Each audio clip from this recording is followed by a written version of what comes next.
ce qu'est la position française d'aujourd'hui. Donc, je ne crois pas que ce soit une très bonne idée de s'en prendre comme ça aux édifices des représentations diplomatiques des pays amis, ici représentés à Kinshasa. Mais oui, c'est légitime de faire des manifestations de colère, de désapprobation pour certaines positions, comme celle de l'Union européenne. J'espère que nous en parlerons. On aura l'occasion justement de revenir sur ce sujet. J'espère que nous en parlerons. Donc voilà. Mais restez serein, calme. La maison est très bien gardée, la diplomatie est bien tenue. La victoire est certaine parce que nous sommes du bon côté des choses, de l'histoire. Nous n'avons fait de mal à personne, nous avons tendu la main à tout le monde, nos 9 voisins, nous avons voulu la paix avec eux et surtout aller sur des projets économiques, des projets de développement, plutôt que des pillages et massacres de nos ressources et de nos populations. Voilà donc ce que je peux dire. Une bonne intro en matière, Excellence Monsieur le Président de la République. On va prendre la question de Daniel Michombero qui nous vient de Goma. Merci. C'est un journaliste qui couvre l'actualité opérationnelle. Il est à Kinshasa pour quelques jours et nous... bonjour Monsieur le Président. Bonsoir Monsieur Michombero. Vous savez, pour la petite histoire, pour l'anecdote plutôt, j'ai toujours cru que vous étiez une personne fictive. Je vois souvent vos tweets et j'apprécie, vraiment, c'est pas pour vous flatter, mais je pensais que vous n'existiez pas, que c'était un troll comme voilà, mais là, je vous vois en personne et félicitations pour le travail que vous faites, j'apprécie énormément. Merci, Monsieur le Président. Marcel Ngoy peut déjà avancer. Daniel, allez-y avec votre question. On appelle Marcel Ngoy qui posera la question qui suit. Monsieur le Président, en lisant les déclarations de certains pays et organisations à travers le monde qui interviennent déjà au sujet de la guerre et du calvaire qui traverse bien sûr la population dans l'est du pays en ce moment, l'on constate que beaucoup vont dans le sens d'appeler les parties au conflit à la table des négociations. Monsieur le Président, la position de la RDC, elle reste celle-là, pas de négociations avec les M23 que le gouvernement a qualifié de terroristes. Aujourd'hui, la population du Nord Kivu, la population congolaise veut savoir pourquoi cette position, pourquoi le gouvernement congolais ne veut pas négocier. Est-ce qu'il y a quelque chose qui se cache derrière cela? Pourquoi la position aujourd'hui de dire on ne négocie pas? Pourquoi? Très bien. Merci beaucoup. D'abord, par rapport à la négociation, parce que je vois beaucoup d'énervement parfois dans l'opinion, il ne faut pas oublier que même en situation de conflit extrême, le contact demeure toujours. J'en veux pour preuve les exemples de l'Ukraine et de la Russie, aujourd'hui à Gaza entre Israël et le Hamas. Vous voyez que même si ce n'est pas direct, c'est par des forces ou des États ou des personnalités interposées que cela se passe. Donc ce n'est pas du tout inhérent à la seule crise congolaise de l'Est que cela arrive. Donc ça, c'est normal. Deuxième chose, dans un conflit dans lequel les pays témoins, observateurs ne prennent pas part, ils ne peuvent qu'avoir cette position de dire « entendez-vous ». Parce que, évidemment, c'est l'idéal, c'est la meilleure des choses. Alors, pourquoi est-ce que la République démocratique du Congo, jusqu'ici, rejette ces négociations?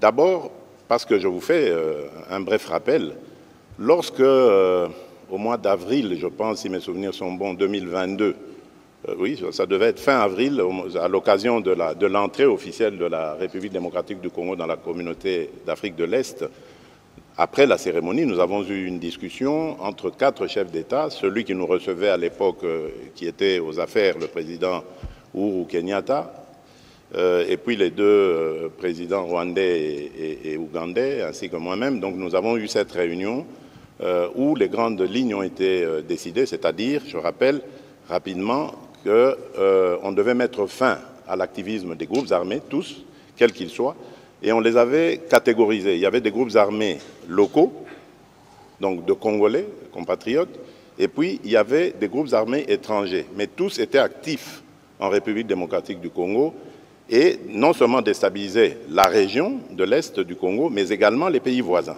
Et dans les groupes armés étrangers, on avait visé les FDLR pour le Rwanda et les Red Tabara pour le Burundi. Alors, pour cela, on a dit on mettait un contingent en place composé de forces de plusieurs pays, sauf le Rwanda, ça c'était sur l'insistance de la République démocratique du Congo, pour, dans un premier temps, tenter la dissuasion, donc en tendant la main. On avait demandé à tous les pays concernés de tendre la main à leurs activistes armés. Et la République démocratique du Congo avait été désignée comme devant montrer l'exemple. Ce que nous avions fait, je me rappelle, après je suis resté quelques jours à Nairobi pour attendre justement ces groupes armés, dont le M23, souvenez-vous, à l'époque. Malheureusement, pour des raisons techniques, je devais rentrer, ça ne se faisait pas assez rapidement, c'est la MONUSCO qui devait nous aider aussi, entre autres, à les faire venir. Donc, ça fait que j'ai dû rentrer à Kinshasa, mais je me suis adressé à ces groupes quand même par visioconférence, parce que c'était... Et alors, au moment où nous étions dans cette discussion, il y a eu beaucoup de compatriotes qui étaient arrivés, représentant leurs groupes armés. C'est là que le M23 choisira de rouvrir les hostilités sur le champ de bataille. Alors nous avons compris qu'en fait, c'était un empêcheur de tourner en rond. Et c'est à ce moment-là que nous l'avons désigné comme groupe terroriste et coupé désormais tout contact avec ce groupe-là. Donc ça, c'était pour le rappel historique. Et donc depuis lors, le Rwanda qui niait à ce moment-là l'évidence, parce qu'à plusieurs reprises, j'avais demandé au président Kagame de reconnaître si c'était vraiment lui qui était à la base de cette agression. Il l'a nié, jusqu'au moment où on a commencé à faire des prisonniers rwandais, à trouver des preuves de l'implication du Rwanda et à avoir la preuve la plus officielle par les experts des Nations Unies qui établissaient aussi la présence de l'armée rwandaise sur notre sol. Et là, ils ont changé de narratif, ils ont commencé à nous accuser de soutenir les FDLR. Alors que je fais encore là un petit rappel rapide, en 2019, à 2 reprises, c'était d'ailleurs à l'initiative du défunt général, paix à son âme, Delphin Kayimbi, j'ai validé le retour sous l'égide des Nations Unies de 2 colonnes. À 2 reprises, c'était des colonnes importantes d'éléments FDLR avec leurs dépendants, donc femmes et enfants, qui sont retournés au Rwanda. Donc s'il y avait vraiment des gens qu'on ne pouvait pas soupçonner de soutenir les FDLR, c'est bien nous, parce qu'on a fait cet exercice-là. Et donc, je referme la parenthèse, mais malgré ça, le Rwanda a continué à réveiller ce M23, je dirais même pas réveiller, c'est caché derrière le M23. Et c'est ça la raison pour laquelle je ne discute pas avec le M23. Les négociations ou discussions, moi je préfère dire discussions, je les veux. Je les veux qu'avec le Rwanda, parce que c'est lui mon agresseur. Et je l'ai dit d'ailleurs dans la salle à Addis Abeba, à Paul Kagame lui-même, en disant « c'est vous que je veux avoir de face à moi dans une discussion pour savoir et vous poser la question de savoir qu'est-ce que vous voulez à mon pays et à mon peuple. Pourquoi vous continuez indéfiniment de tuer mes compatriotes et de piller les ressources de mon pays. C'est tout ce que je veux comme thème du dialogue, parce qu'il n'y a rien d'autre. Je ne lui dois rien, il ne me doit rien. Mais il doit simplement m'expliquer pourquoi est-ce qu'il s'acharne à massacrer mes compatriotes de cette manière, injustement, depuis tant d'années, et pourquoi est-ce qu'il continue systématiquement à piller les ressources minières et autres, parce qu'on ne parle pas de l'agriculture, mais notre thé, notre café va aussi au Rwanda, et quand il arrive là-bas, il est estampillé Made in Rwanda, alors que c'est le produit du vol des Congolais, du sol congolais. Donc voilà, c'est ça qui justifie le fait que je ne veux pas de négociation avec cette coquille vide qu'on appelle le M23. Et d'ailleurs, j'en veux pour preuve le cas de l'Angola. Poser la question au président angolais, qui m'avait aussi demandé cette autorisation d'entrer en contact avec le M23 parce qu'il savait que moi, je ne voulais pas discuter avec eux. Je lui ai dit, président, faites-le, mais vous me donnerez raison, vous verrez très vite que ces gens sont des pantins du Rwanda ils ne continueront pas ces discussions parce qu'ils savent que vous allez découvrir que derrière ça, ce sont des Rwandais qu'il y a. Pas beaucoup.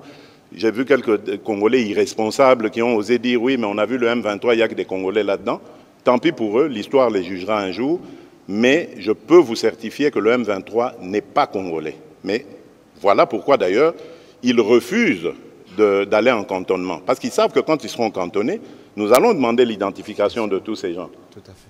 Ces soi-disant combattants. Et nous découvrirons que ce sont des Rwandais et non des Congolais. On prend quelques aventuriers, on les place devant et on fait croire que c'est une revendication congolaise. Alors que nous sommes un pays démocratique, nous venons de sortir d'élections démocratiques comme il n'y en a jamais eu dans ce pays. Pas de coup de feu, pas de coupure d'Internet, pas d'exclusion de candidats qui qu'il soit. On est allé à des élections transparentes avec la participation ou l'observation de toutes sortes d'organisations internationales. Il n'y a pas mieux. Il n'y a pas mieux. Alors, s'ils avaient des revendications à faire, c'est par le truchement des élections et non pas en prenant des armes. Voilà, on va continuer sur ce registre avec Marcène Goy. Entre-temps, j'ai vu que Madame Gaëlle demandait la parole. Peut-être qu'elle peut déjà avancer vers le micro aussi pour sa question. Je me demandais pourquoi il n'y avait toujours pas de dames, mais c'est très bien. Alors, elles sont là, elles sont dans la salle, elles prendront la parole au fur et à mesure. Monsieur. Oui, monsieur Marcène Goy. Au début de votre mandat, vous aviez effectué une tournée dans les 9 pays limitrophes. Très bien. Vous avez été à Kigali.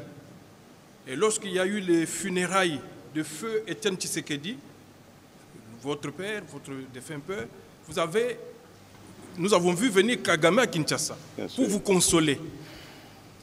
Et lorsqu'il y a eu éruption volcanique, le Rwanda a démontré qu'il demeurait un pays qui peut s'ouvrir au Congo en cas de catastrophe. C'est ça. Et donc, en tant que pays voisin, donc nous sommes obligés de vivre ensemble. Les deux pays, la RDC et le Rwanda, doivent vivre ensemble. Totalement d'accord. Et vers la frontière, vous aviez pris des photos qui ont semblé dire qu'il y avait même des accords qui auraient été signés à cette occasion-là entre vous et le président Kagame. Vous revenez tout fraîchement de Nairobi. À Nairobi, vous avez été très ferme sur la question qui concerne... À Addis Abeba plutôt. Vous avez été très ferme. Il n'y a pas eu de photos de famille, pas de poignées de main historiques, pas de rencontres directes. Le protocole s'est arrangé pour vous mettre éloignés. Et donc, on semble avoir vu entre les deux présidents une distance, mais aussi entre les deux pays.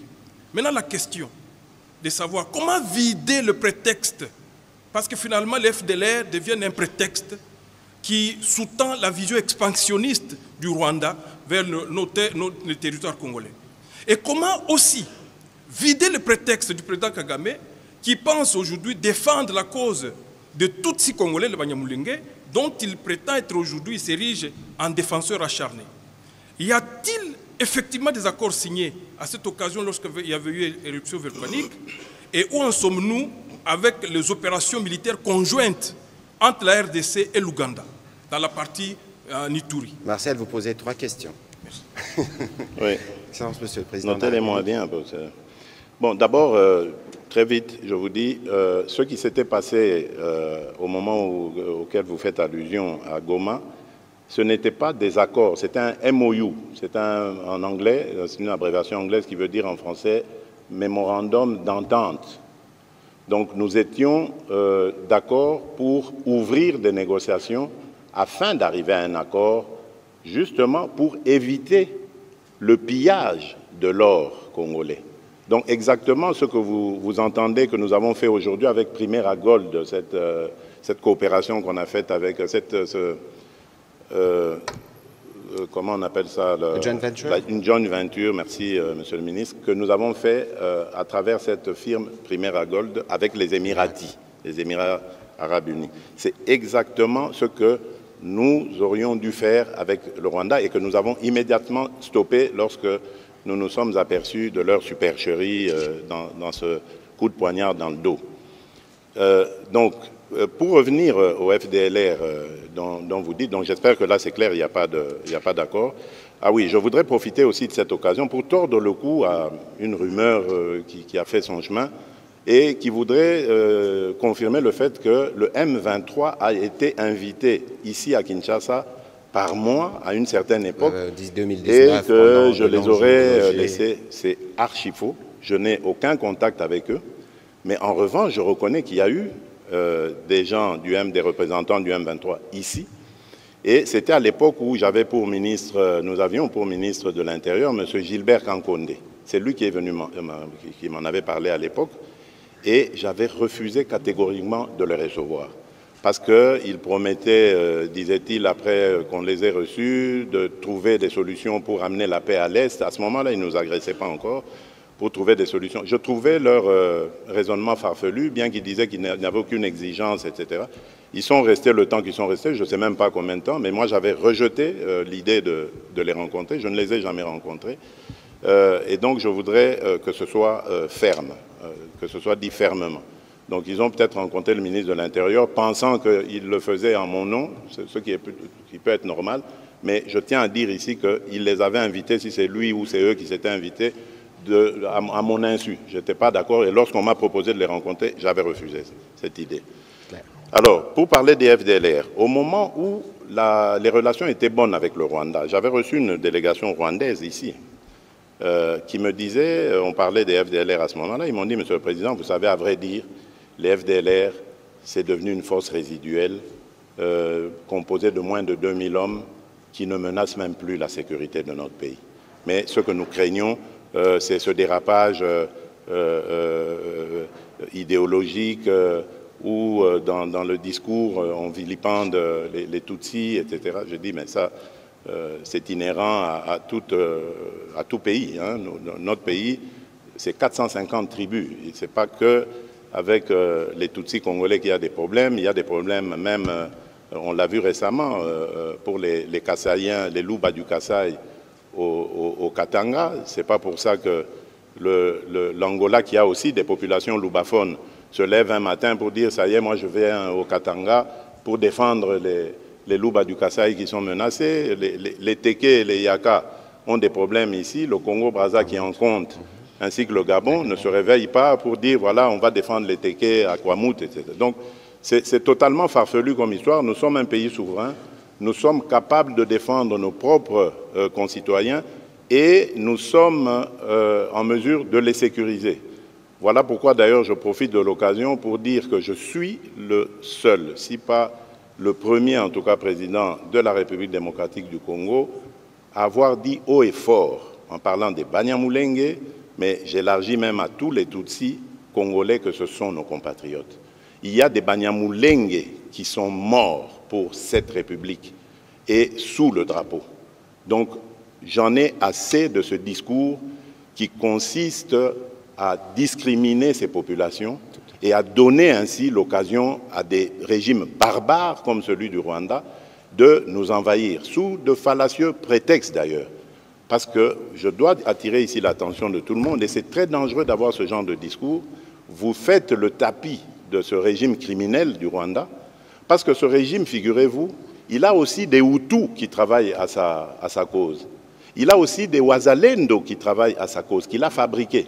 Et il envoie ces gens traquer, violenter, massacrer des Tutsis pour dire « ah, vous voyez, les Tutsis sont en danger ». Donc, méfiez-vous, chers compatriotes, je ne veux pas que dans la République démocratique du Congo, que je dirige, grâce à vos suffrages, qu'il y ait de la discrimination. Tant que je serai président de ce pays, aucun citoyen de ce pays, aucune communauté tribale, ethnique de ce pays ne sera discriminé. Je tiens à le dire haut et fort et je ne m'arrêterai pas là.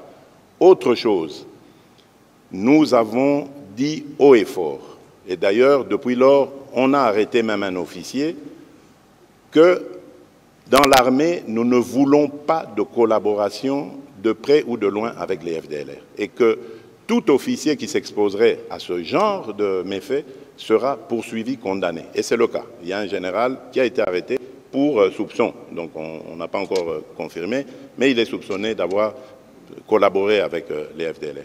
Donc c'est pour vous dire que ce n'est pas par peur du Rwanda que nous le faisons, Vous avez parlé des 9 voisins que j'ai été visiter. Là encore, je crois que je dois être le seul, ou en tout cas le premier président de la République démocratique du Congo à l'avoir fait.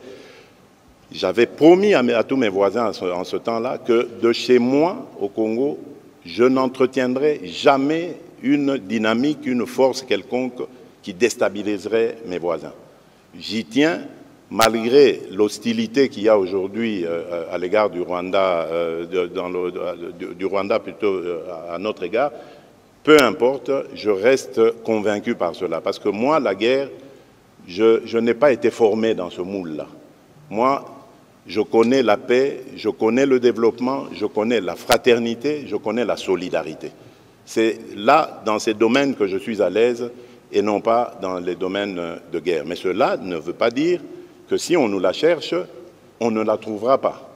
Si on veut la guerre, on fera la guerre. Ça, il n'y a aucun problème. Parce qu'il faut qu'on se défende. Nous connaissons les intentions aujourd'hui de certains de nos ennemis. Nous n'allons pas les laisser faire. Et je crois qu'ils ont commencé même à sentir que le Congo qui se défend aujourd'hui n'est pas celui d'hier. Voilà. Monsieur le Président de la République, tout à l'heure, vous parliez justement de discussions que vous aviez eues à Nairobi. Je me souviens qu'à Nairobi, l'une des résolutions était que tous les pays qui avaient des groupes armés, ils avaient l'obligation de discuter avec les groupes armés. Bien sûr, la question des FDLR ne doivent pas être... Et le Burundi avait commencé avec les raids Tabara, ils avaient commencé, mais la question des FDLR, bon, elle est assez spéciale, et je crois que c'est vrai qu'il y avait ce volet-là que je devais... pour moi, les FDLR, forces résiduelles, d'accord, ce sont des combattants de 1994. 94 qui ont l'âge du président Kagame. Ça fait 30 ans exactement aujourd'hui. aujourd'hui. À mon avis, c'est des grands-pères. Donc je ne crois pas qu'avec ce statut, ils peuvent encore menacer la sécurité du Rwanda. Mais qu'à cela ne tienne, nous sommes prêts à tout faire pour ôter ce prétexte au Rwanda qui justifie justement la présence de ces gens. Vous savez que le Rwanda a même fabriqué ses propres FDLR. Donc c'est-à-dire les éléments qu'on a renvoyés chez eux, ils les ont désendoctrinés et réendoctrinés à leur manière pour les renvoyer au Congo. Comme ça, leur présence au Congo va continuer à justifier l'intention ou l'agression dont ils font preuve. Et donc, et ça, ce ne sont pas des paroles en l'air. Ce que je dis, ça peut être vérifié dans les annales des Nations Unies. C'est de là d'ailleurs qu'on a eu les éléments. Donc c'est pour vous dire que nous sommes déterminés à ramener la paix dans ce pays et nous réussirons à le faire. Nous allons le faire, quels que soient les atermoiements du Rwanda. Avant de prendre la question de Mme Gaëlle, il y avait un dernier volet dans la question de Marcel qui demandait comment évoluer les opérations militaires avec l'Ouganda, je pense, dans le Grand Nord. Ah oui, mais très bien, très bien, très bien. Jusque-là, en tout cas, je crois qu'on a mis sérieusement en difficulté les ADF, parce que, bon, rappelez-vous, c'est pour combattre les ADF que nous avons décidé de cette mutualisation de forces contre, justement, ces terroristes. Donc, pour les combattre. Donc, ça se passe bien, il n'y a rien à dire de ce côté-là, la collaboration est parfaite jusque-là. Très bien. Madame Gaëlle Kibungu. Après, ce sera Madame Pamela Mounazo. Bonsoir. Je suis très honorée d'être en face de vous ce soir. Merci. Et je ne saurais me dissocier de mon âme d'épouse militaire qui vous dit merci pour votre fermeté, en tout cas vous tenez absolument à pacifier ce pays, vous motivez les troupes et aussi vous rassurez les dépendants. Merci beaucoup pour cela. Comme c'est écrit derrière. Voilà. Alors ce soir, j'aimerais parler de Goma et de ses alentours. Nous savons que la situation est sous contrôle des FARDC, mais de l'autre côté, on sait que c'est des contrées où il y a beaucoup de population. Bien sûr. C'est des contrées vraiment occupées aujourd'hui de notre côté, et votre option militaire, puisqu'aujourd'hui vous êtes déterminés à y aller jusqu'au bout, à en finir avec l'ennemi, pas de négociation jusque-là. Certains pourraient le dire, vous êtes un peu entre le marteau et l'enclume. Ça veut dire, comme commandant suprême des armées, vous êtes obligé de tenir ferme dans cette option militaire, mais de l'autre côté, comme père de famille, vous avez des populations entières à protéger. J'aimerais bien savoir ce soir, pouvez nous dire jusqu'où comptez-vous aller en ce qui concerne l'option militaire?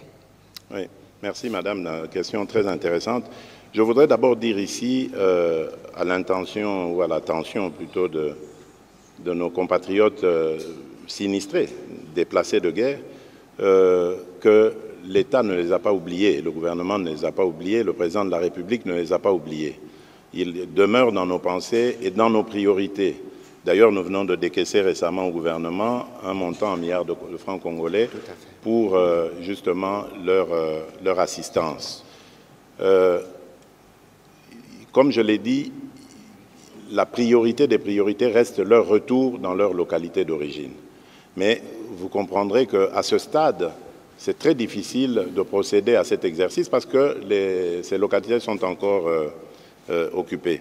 Alors, j'ai entendu ci et là, surtout de la part d'opposants, oui, mais ça fait longtemps que Bunagana est occupé, ça fait ceci. Non. Vous savez, ce qui se passe aujourd'hui en République démocratique du Congo, ce sont des douleurs d'enfantement d'un nouveau Congo.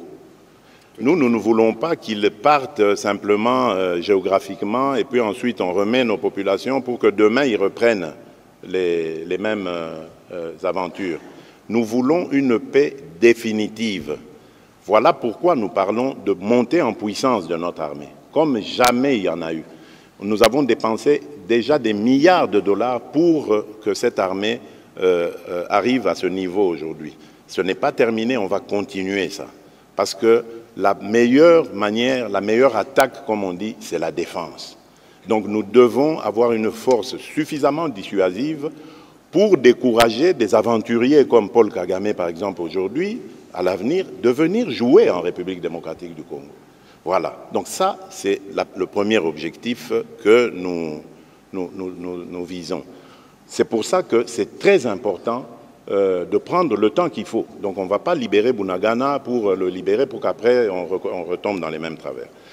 Ensuite, il faut parler, que les populations se parlent. Il faut sortir ces démons, mais une fois pour toutes, de la division. Parce que ce sont à cause justement de ces tensions interethniques, intercommunautés, qui font que le Rwanda a trouvé prétexte pour demeurer au Congo, déstabiliser la République démocratique du Congo et continuer le pillage de nos ressources. Parce qu'en fait, c'est ça la visée. Le Rwanda aujourd'hui s'est construit grâce aux ressources. N'ayons pas honte de le dire, c'est une vérité. C'est grâce aux ressources volées à la République démocratique du Congo. Ils n'ont aucune industrie, demandez-leur. D'ailleurs, j'ai vu une fois, on posait la question au président Kagame, il a été incapable, il parlait d'une société de montage de tablettes, de choses. Enfin, c'est pas avec ça que vous développez un pays. Donc, vous comprenez que c'est le fruit du pillage de nos ressources, tant minérales que agricoles. Et raison de plus encore pour vilipender, condamner cette attitude de l'Union européenne qui ose signer un MOU avec un receleur. Parce que c'est des produits volés à la République démocratique du Congo qu'il va vendre à l'Union européenne. Je me demande comment ils vont faire ça. On en parlera peut-être plus tard. Donc voilà ce que je peux vous dire. Je tiens vraiment à rassurer nos compatriotes. Nous ne les avons pas oubliés. Un jour, je leur fais cette promesse, ils vont rentrer chez eux, mais alors là, pour une paix durable et définitive. Parce que c'est ce Congo-là que je veux, ce Congo qui va se tourner vers son développement. Et nous l'aurons, ce Congo. Vous pouvez me faire confiance. Voilà, merci beaucoup, Monsieur le Président de la République. On va enchaîner avec Madame Pamela Mounazo. Je reviendrai à vous, Madame Élisée Odia, pour votre question. Après, on prendra celle que j'avais vue de Monsieur Willy Kalengai. Allez-y, Madame Pamela. Une petite précision tout à l'heure, lorsque le Président parlait des Hutus, des Wazalendo, il ne faut pas le sortir du contexte, parce que je vois quelques réactions. Il disait plutôt que le Rwanda a des faux Wazalendo qu'il utilise et il recycle les FDLR qui étaient déjà ici renvoyés chez eux. Oui, j'ai dit, il a ces Wazalendo. Ces Wazalendo. Voilà, donc voilà. C'est-à-dire, pour semer la confusion, il en a pris, fabriqué, il les fait passer pour des Wazalendo, alors que ce sont des traîtres à la nation. Ils se déguisent en Wazalendo, alors que les Wazalendo sont de braves patriotes, guerriers redoutables, que la nation ne doit jamais oublier, parce que ces gens ont pris les armes de leur propre chef pour combattre l'envahisseur. Donc, les Wazalendo sont des gens à honorer, à gratifier. Malheureusement, comme dans toute organisation, il y a toujours des esprits faibles qu'on prend, qu'on manipule, pour faire croire évidemment que l'état d'esprit des Wazalendo, c'est de massacrer les autres communautés. Ce n'est pas vrai. Ils veulent protéger leur pays et ils ont raison. Ils ont toute ma sympathie et tout. Et d'ailleurs, vous avez créé la réserve d'armée de la défense pour encadrer toutes ces forces. Madame Pamela Mounazo, allez-y avec votre question. Bonsoir, Monsieur le Président. Alors, le Conseil de sécurité des Nations Unies s'était réuni mardi dernier. C'était sur la situation sécuritaire en République démocratique du Congo. Concrètement, Monsieur le Président, par rapport, on va dire, aux décisions prises autour de cette rencontre, est-ce que vous êtes satisfait de cela ou plutôt inquiet? Et la deuxième chose, c'est de plus en plus, il y a des pressions qui sont exercées sur le Rwanda par la communauté internationale. Est-ce que vous pensez que ça va porter des fruits? Moi, je crois, et j'ai toujours dit d'ailleurs au secrétaire général des Nations Unies, à tous mes interlocuteurs, surtout ceux dont les pays sont membres du Conseil de sécurité, que notre satisfaction, nous l'aurons que lorsqu'il y aura des sanctions, que le Conseil de sécurité des Nations Unies décidera de prendre des sanctions contre le Rwanda. Parce que pour la même chose qu'a fait la Russie, il y a eu une pluie de sanctions. Pourquoi est-ce que dans le cas qui est similaire à celui de la Russie et de l'Ukraine, pourquoi est-ce que dans notre cas, il n'y a aucune sanction? Donc, tant qu'il n'y aura pas cela, tout ce qu'il y aura comme résolution, pour moi, sera, on va dire, peut mieux faire, comme mention. Sur les pressions exercées sur le Rwanda? Les pressions doivent continuer, c'est très bien, mais les pressions, lorsque elles ne sont pas entraînées de contraintes, ça risque de finir par lasser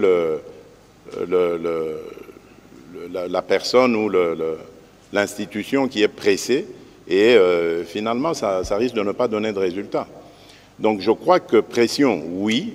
On a vu d'ailleurs qu'ils ont été assez affolés, ils ont eu des réactions un peu à l'emporte-pièce, mais ça ne suffit pas. C'est un bon début, on va dire, mais comme je disais tout à l'heure, s'il faut donner une mention, on va dire peut mieux faire.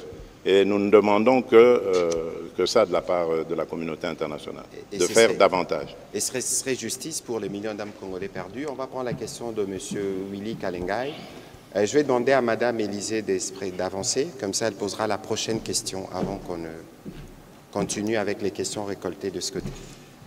Monsieur Kalengai. Monsieur le Président, le pays, notre pays, la RDC n'est pas le seul pays au monde qui a des ressources naturelles.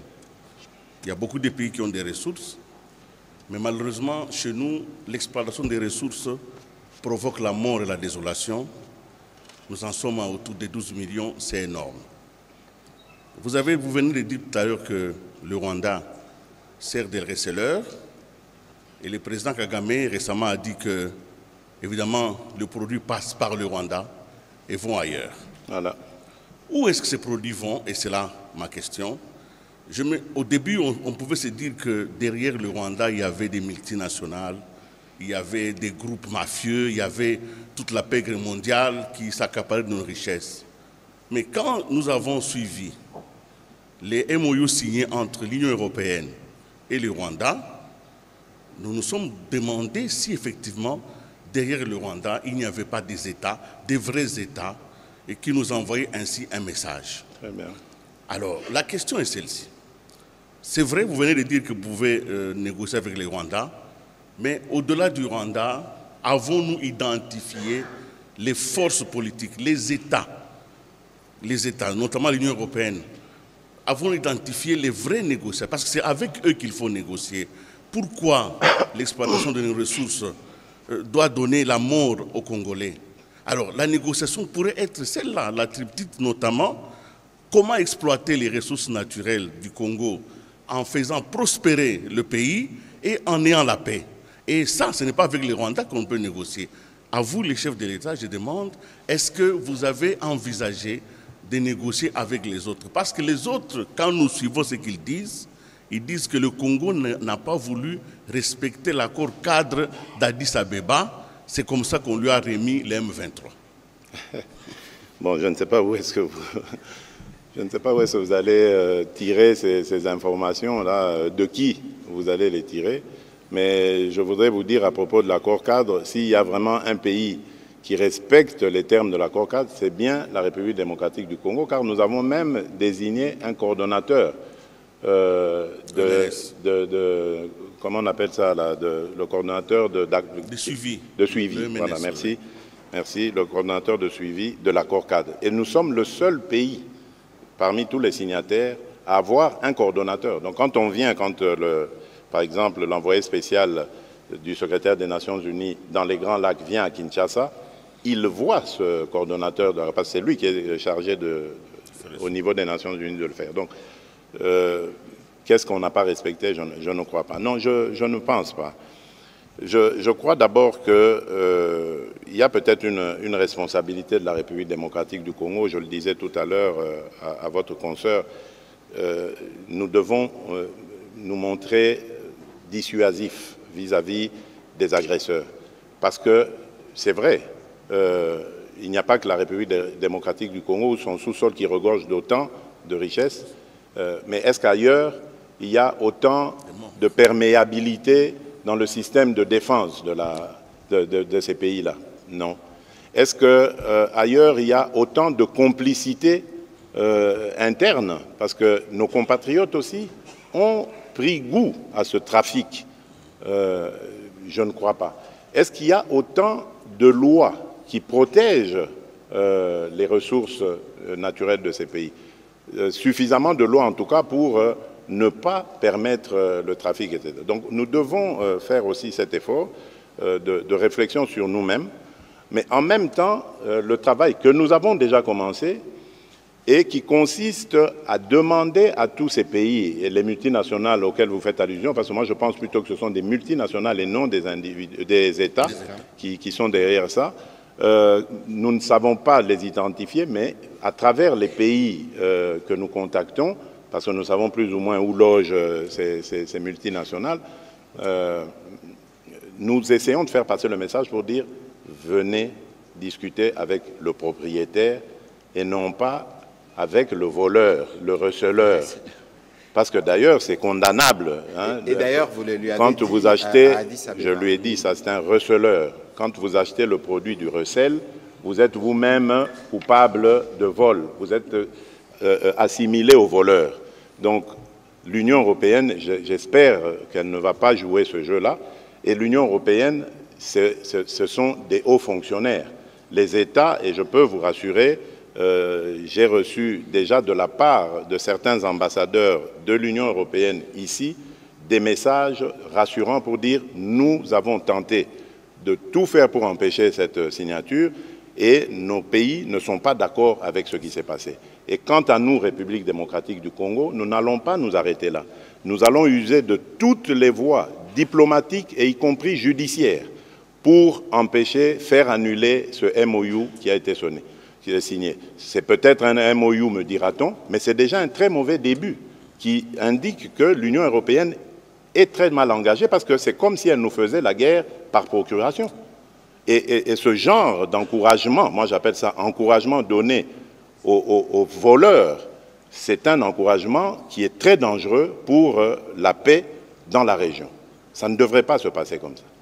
Merci. Merci, merci, Excellence, Monsieur le Président de la République. On va prendre la question d'Élisée Odia. Et d'ailleurs, sur ces points précisément, le ministre des Affaires étrangères, sous votre instruction, a réagi fermement contre cette attitude ambiguë de l'Union européenne. Madame Élisée Odia, allez-y pour votre question. Voilà. Bonjour, Monsieur le Président. Madame. Merci à l'Excellence honorable Patrick Mouyaya pour la parole accordée. Monsieur le Président, je reviens sur les propos tenus en marge du sommet d'Addis Abeba. Et là, je veux revenir sur un propos relayé notamment par le tweet du ministre Mouyaya, où vous avez dit « Je veux la paix, mais pas à n'importe quel prix ». Pas au prix de l'humiliation. C'est que j'ai vu, c'était pas à n'importe quel prix.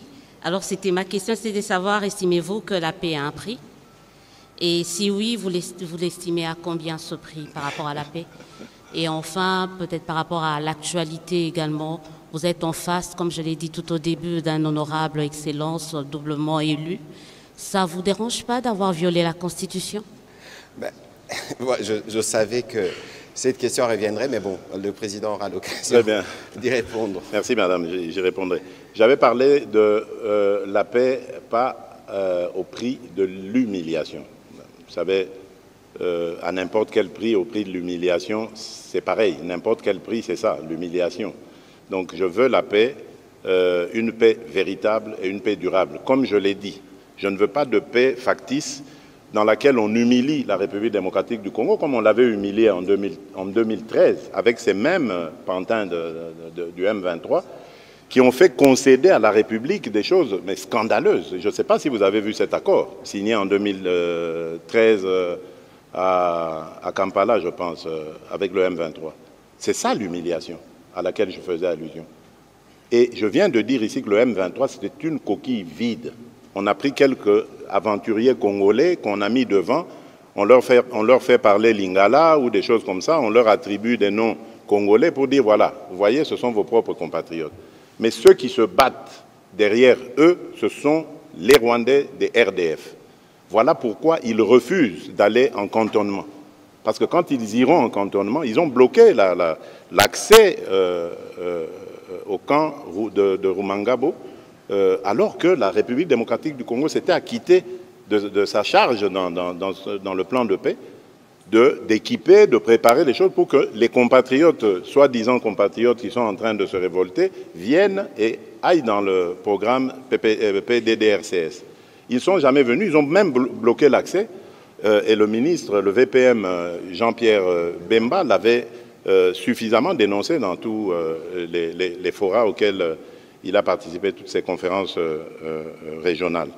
Bon, donc c'est vous dire que de ce côté-là, c'est plus que certain que nous voulons la paix véritable, une paix vraie et durable, pas une paix factice. Ça, j'insiste. Alors, vous avez fait allusion à la violation de la Constitution. Non, je n'ai pas l'impression, madame, le mot est trop fort. Je n'ai pas l'impression d'avoir violé la Constitution. Je suis guidé, vous devez le savoir, je suis guidé par un seul idéal. Pour moi, le salut du peuple, c'est la loi suprême. Pour moi. Et en tant que chef de l'État, je crois que je suis le mieux placé pour observer et comprendre où est le salut du peuple. Et en ce moment, vous êtes témoin, vous entendez les questions de vos confrères, le pays fait face à une situation particulière. Mais il n'y a pas que la situation sécuritaire. Il y a d'autres éléments. Je parlerai par exemple de la situation financière. Dans quelques mois, nous allons terminer la revue du dernier programme avec le FMI, la 6e revue. Mais c'est un moment historique et hyper important pour la République démocratique du Congo. Et vous voulez qu'en ce moment, parce qu'il y a eu un règlement que je ne critique pas, que je ne condamne pas, à l'Assemblée nationale, qui exige au ministre de se déterminer dans les 8 jours, vous voulez que nous mettions le pays en difficulté, dans une situation de fragilité, par rapport à la situation sécuritaire, par rapport à la situation financière, mais il y en a d'autres, même la budgétaire, parce que le budget qui va être voté en fin d'année, c'est maintenant qu'il commence à se préparer. Et il y a plein d'autres éléments comme ça que je peux... La situation diplomatique, parce que notre VPM Affaires étrangères et son adjoint, le vice-ministre, sont tous les deux élus, ils doivent partir. Mais nous avons un front diplomatique sur lequel nous sommes déployés. Vous voulez qu'on mette tout ça en question parce qu'il y a eu un règlement... mais non, j'ai demandé conseil aux juristes. On m'a dit qu'il y a aussi l'article 110, je pense, de la Constitution, qui stipule que lorsque le Premier ministre dépose son gouvernement, il expédie les affaires courantes immédiatement après. C'est ce que je lui ai demandé. Et je tiens à préciser ici, pour rassurer nos téléspectateurs, l'opinion nationale, qu'il ne sera pas question de toucher 2 émoluments. Hors de question. Ceux qui restent au gouvernement, ils se font remplacer à l'Assemblée nationale par leurs suppléants. Pendant ce temps, jusqu'au moment où il y aura un nouveau gouvernement, si ce nouveau gouvernement est là, ceux qui seront retenus demeurent dans leur mission, les autres retournent à l'Assemblée nationale et ce sera à cette dernière de régler le problème avec les suppléants qui étaient là. Mais il n'est pas question de toucher 2 émoluments. Les ministres qui restent, tous vont rester là. Ils vont rester et toucher leur traitement de ministre. Donc ça, je tenais à le dire, parce que c'est plus ça qui me préoccupe. Le reste, c'est, j'allais dire, du juridisme. Bon, je laisse aux juristes le soin d'en discuter. Moi, ma mission, elle est de protéger le peuple, de protéger le sol congolais, et c'est à ça que je m'acquitte. Le reste... Voilà, on va prendre la question.